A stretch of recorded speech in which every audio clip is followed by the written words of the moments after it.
Damos paso a la siguiente ponencia. Llamo a la mesa a los profesores don Javier Andreu Pintado, de la Universidad de Navarra, y doña María Jesús Pérez Agorreta,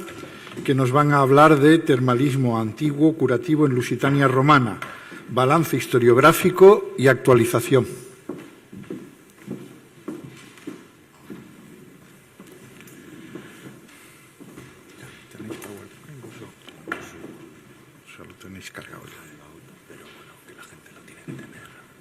Tienen la palabra los ponentes.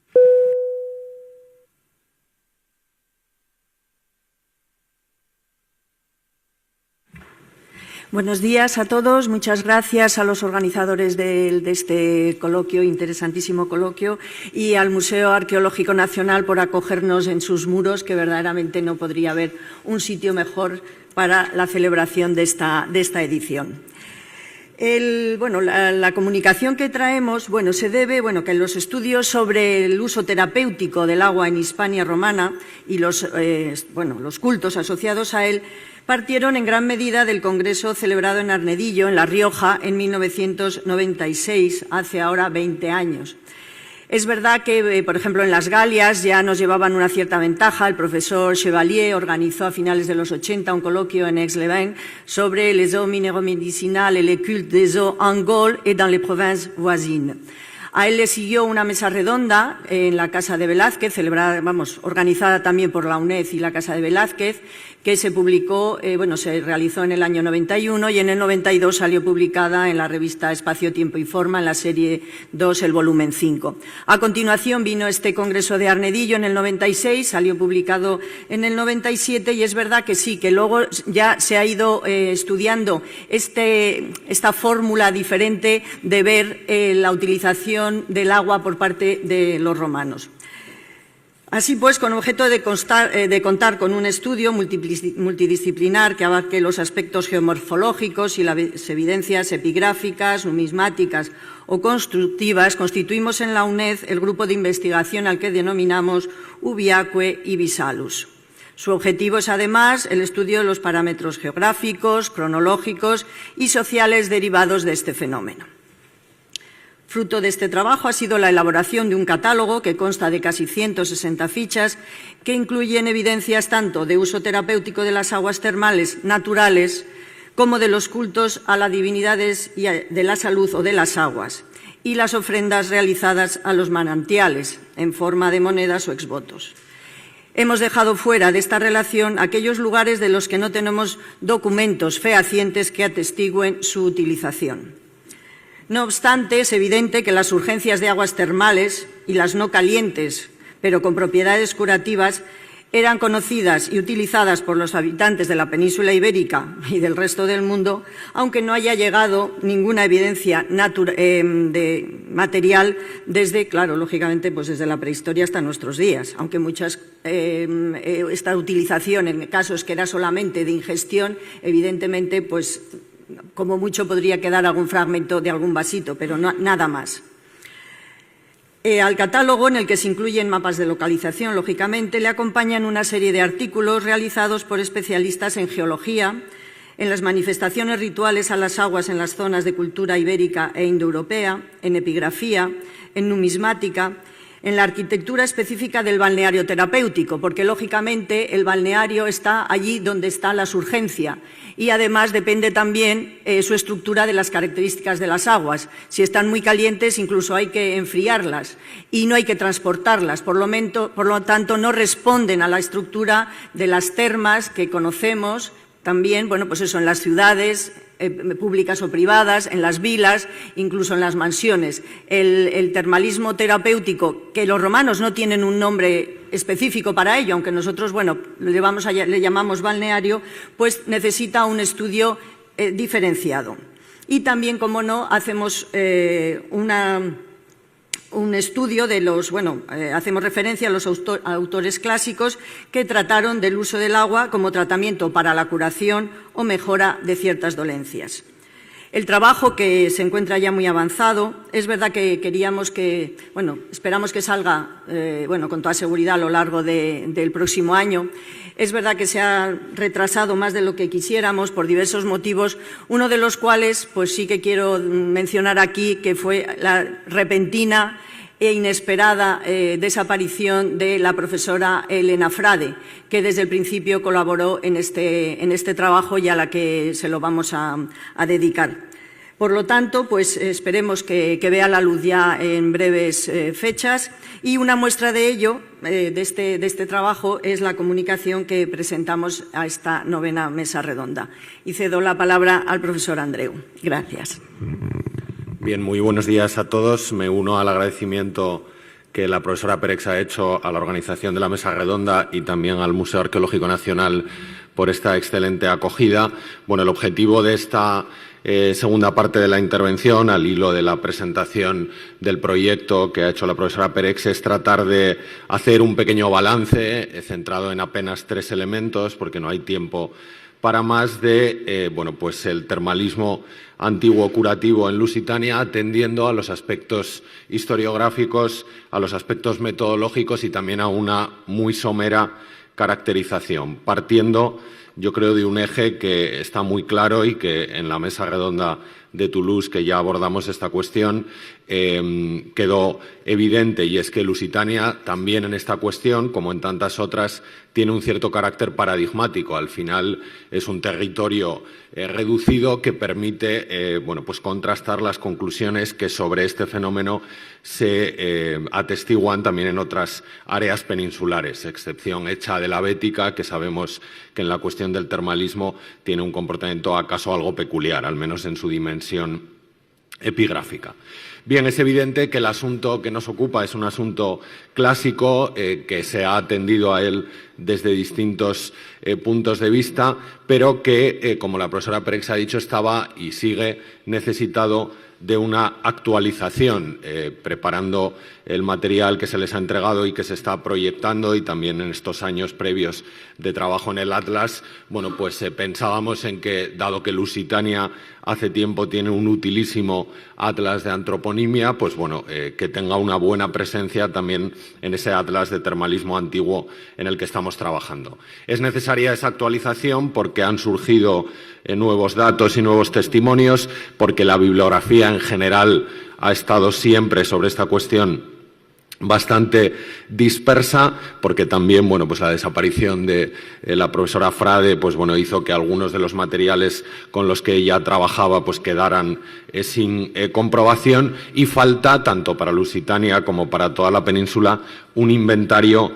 completo. El asunto, como saben, es clásico en la atención historiográfica, desde las religiones primitivas de Hispania, del también tristemente desaparecido profesor Blázquez, al libro de Termalismo y Religión del profesor Díez de Velasco. También en Lusitania esa atención ha sido bastante tradicional, obviamente desde Leite de Vasconcelos, el profesor Encarnasao, el profesor García, y en los años 90 algunas aproximaciones de carácter más regional, que prácticamente han sido lo último que se ha publicado desde el punto de vista global del fenómeno del termalismo por parte de la propia Elena Frade y del profesor Ramírez Sádava. Ya en el siglo XXI se puede asistir a una cierta revitalización de los estudios sobre el fenómeno del termalismo, con Lusitania liderando algunos de esos nuevos proyectos, y en ese sentido el libro Das Religions de Lusitania del profesor Cardim y las voces que allí, o las inscripciones y los materiales que allí se analizaban en fichas elaboradas por el profesor Díez de Velasco, por Luis Fernández, por el propio Blázquez, anunciaban la necesidad y la oportunidad de esa revisión. También en los últimos años el carácter, paleohispánico de este culto, o esas divinidades indígenas, que afloran precisamente, como diría el profesor Encarnasao, bajo el dominio de Roma y la extensión del hábito epigráfico, ha hecho que algunos análisis de la teonimia, como los llevados a cabo por el profesor Olivares recientemente en su libro sobre los dioses de la Hispania céltica, aporten también nuevo material desde el que entender todas esas divinidades de carácter local que bueno, pues a veces se sincretizan o no con otras de carácter romano. Hecho este preámbulo historiográfico, en el que quizá bueno, el último hito habría sido pues, bueno, un par de contribuciones nuestras surgidas al abrigo del grupo, tanto en la mesa redonda sobre el nacimiento de la Lusitania romana celebrada en Toulouse como en un encuentro de Aquitania celebrado en Burdeos prácticamente ese mismo año y que tienen citado en algunas de las entradas bibliográficas que ilustran los distintos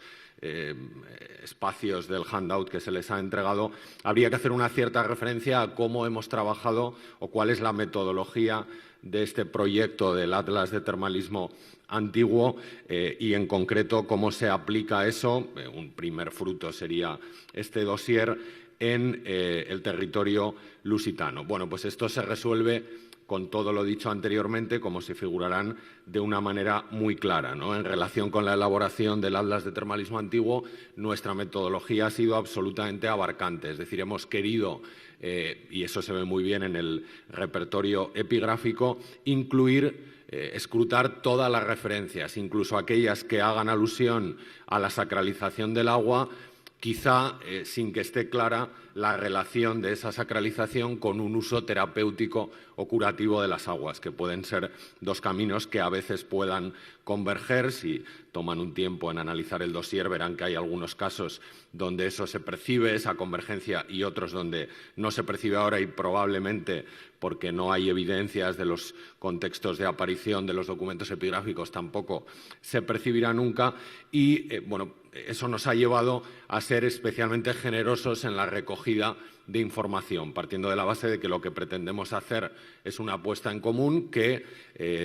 reúna todas las evidencias y que después, con el paso del tiempo, algunas bueno, pues deban salir o deban ser revisadas, pero al menos el investigador tenga una herramienta desde la que acercarse a este fenómeno del culto a las aguas y del uso terapéutico y salutífero de las aguas en el mundo antiguo y, en particular, en el romano. Se ha trabajado con información historiográfica. Muchos de los balnearios se conocen, o de los datos arqueológicos de los balnearios se conocen por documentación, digamos, tradicional de los diarios médicos y de otros manuscritos de toda esa traditio decimonónica, ¿no?, que se empieza a interesar sobre estas cuestiones. Obviamente también la información de las ofrendas numismáticas, la información arqueológica de excavaciones más recientes, que obviamente también las hay, y la información epigráfica. Pero si se fijan en el dossier, donde más o menos el tipo de evidencias a partir del cual se construye cada una de las entradas ha tenido en cuenta el grado de fiabilidad o el grado de peso cuantitativo de las referencias que atestiguan cada una de ellas, pues bueno, prácticamente solo hay 7 centros en los que existan tanto datos historiográficos como información numismática, como información arqueológica y como información epigráfica. Constituyen quizá los balnearios más clásicos de la bibliografía hispano-romana, el de Baños de Montemayor en Cáceres, ya publicado hace años por el profesor Roldán y sobre el que el profesor Díez de Velasco ha vuelto en varias ocasiones, la última precisamente en el volumen de Religiones de Lusitania al que antes me refería, y obviamente en el Conventus Scalavitanus el balneario de São Pedro do Sul, ¿no?, que también se ocupó de él el también lamentablemente desaparecido profesor Joao Vaz. En otro orden de cosas, por ejemplo, el material epigráfico, que es representativo y que obviamente Lusitania atestigua un buen repertorio, pues plantea un problema parecido al que afirmaba al principio. En realidad apenas hay, y las tienen recogidas en el epílogo, en el epígrafe 2.2 del dossier, apenas hay 5 centros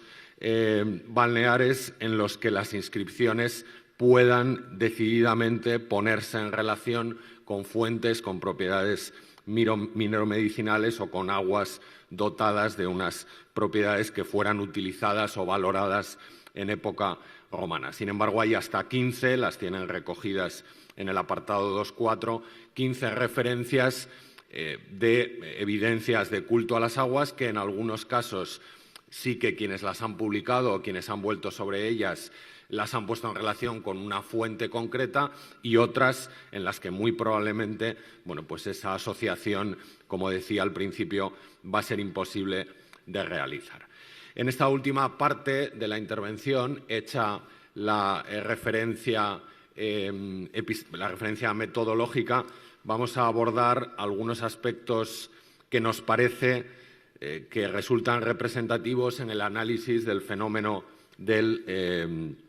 termalismo en Lusitania, a partir de las evidencias recogidas en este último tiempo. Bien, en primer lugar, hay, obviamente, como se ha dicho, un rasgo que es muy representativo del fenómeno en Lusitania, pero que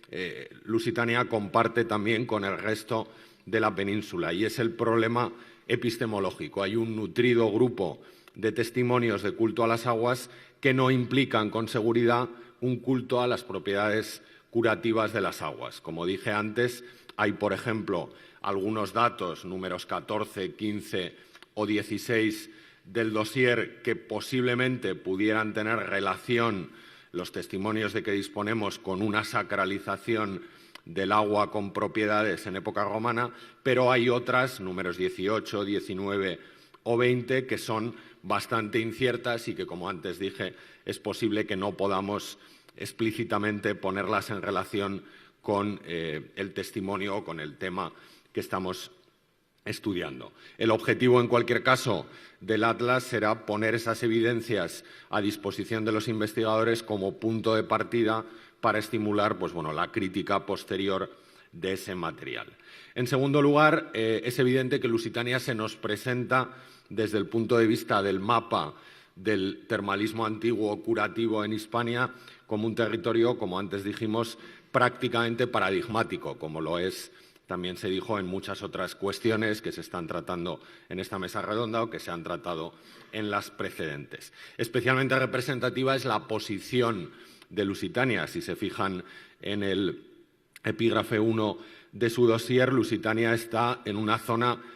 prácticamente haciendo límite con zonas de vacío, de evidencia, sobre todo desde la óptica epigráfica, de culto a las aguas, donde parece que ese fenómeno no tuvo especial arraigo, como es el caso de la Bética, y haciendo límite también con zonas donde precisamente el culto, por aspectos geológicos y también de riqueza de las evidencias arqueológicas y epigráficas, parece que tiene una sobrerepresentación. Si se fijan, toda la lista de límites, ¿no?, del entorno de Lusitania que se cita en el epígrafe 1 incluye, pues, bueno, todo ese gran ámbito del noroeste, con Braga, con Chaves, con Cincio de Limia, con las Burgas de Orense, que han dado grandes colecciones de inscripciones, tanto a divinidades indígenas como ya a ninfas o a otro tipo de alusiones, salus, fontes, etcétera, ya típicas del imaginario religioso típicamente romano. Precisamente esa posición hace que encontremos en el catálogo, centrándonos ahora en las evidencias epigráficas, algunos de los testimonios más meridionales de esas divinidades indígenas que están muy atestiguadas en el noroeste, por ejemplo, varios casos de alusiones a la diosa Navia en las inscripciones recogidas con las entradas número 19, 25 y 26 del catálogo, o varias relacionadas con la diosa Rebe, como la inscripción que aparece citada a propósito de una entrada sobre Castelo Branco, sobre Medellín, con la número 27. Quizá el ejemplo más estándar también de ese sincretismo que denuncia el uso de soportes epigráficos romanos para rendir culto ya en época romana a estas divinidades de tradición indígena sería el caso conocidísimo del Mercurius Aguaecus, atestiguado en São Pedro do Sul, balneario del que ya hablamos anteriormente. De la misma manera que Lusitania está cerca de la Bética, o hace límite con la Bética, donde hay un vacío, y con el norte del Duero, donde hay una sobrerepresentación, bueno, pues también